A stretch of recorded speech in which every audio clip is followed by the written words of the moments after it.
One of the biggest mistakes I see coaches make is not meeting clients where they're at, especially in the health and fitness field.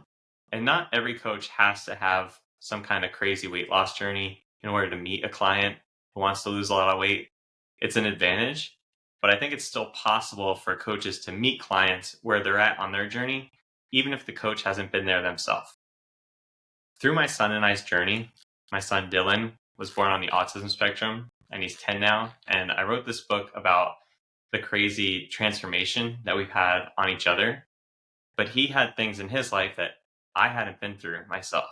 And I had to meet him where he was at in order to help him move along this spectrum and evolve. And we evolved each other in the process. I tell this story in the book about how Dylan would always hold objects in his hands, and it was safety for him to hold toys and plastic objects. And there's a funny story that I talk about how we actually repaired one of these objects one time. But I want to jump into this story and hopefully shine some light on how we can meet clients where they're at. So many simple things were made harder by Dylan's carrying of objects. I already mentioned how objects in his hands kept him from crawling and walking. Potty training was also a nightmare. Even things like hygiene and keeping his hands clean was tough. Sometimes he wouldn't even eat because he didn't have a free hand to do so. We started to research how we could help Dylan to not rely so much on objects in his life. How could we get him to be comfortable without always needing to have something to hold in his hands? The finite mindset will look for quick fixes and easy answers. Just take away the objects and let the kid cry out. They'll get over it.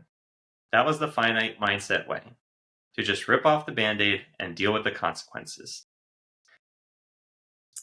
But lucky enough for us, there's a lot of great resources from professionals who help people move along the spectrum.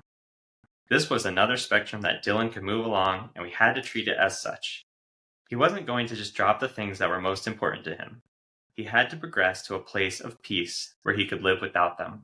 The spectrum mindset approach to helping Dylan flipped my finite mindset upside down. Instead of seeing how I could take the objects out of Dylan's hands, I looked for ways to hold objects alongside him. Instead of getting frustrated with him always holding things, I got excited by it. Instead of having an end date for Dylan to drop his objects by, I convinced myself that I was fine with Dylan holding objects forever. Finite minds simply want to stop the action by shouting from the outside. Spectrum minds know that real change comes from the inside. From the outside, that can appear like you're going backward first, and sometimes you are. But the spectrum mindset goal is to simply go somewhere, to always keep moving with intentionality. To get on the inside of Dylan's problem, I started holding objects too and allowing Dylan to see me hold objects. If he was holding Paw Patrol guys, I would hold Paw Patrol guys. Then I'd find a way to integrate our guys and play with them together. Same thing with the pair of lions. I'd grab a gator and an elephant to see if he had any interest in joining our guys together. When we started playing with our guys together, his hands released his guys to incorporate mine. Most of all, it was my presence in playing with him that told him it was finally safe to let go. It was when I started to get more present with Dylan that he knew he no longer needed to hold on to objects to fulfill a desired peace. He could be freed from the things he was holding on to because he had his parents interacting with him in a new way that they hadn't before. I was showing that I cared about his interests, and that if he put his things down, he could pick them back up again. He had a real sense of safety thanks to the presence from his parents. Finite minds will default to attempting to put an abrupt end to an undesired action. The child doesn't want to end said action, and then a battle of authority arises. Tantrums ensue on both ends.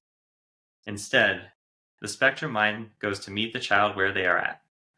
They don't say, "Come over here or else." They say, "Walk with me as I join you in this process." There is fluidity in reaching a destination together. This is one of the plastic lions that Dylan would hold when he was a little boy.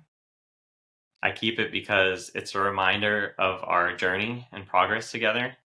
It also reminds me to meet people where they're at, and if they're struggling with hard times, don't just tell them to get out of their discomfort for your own comfort, but get uncomfortable with them, get beside them, and help them move along their spectrum with you.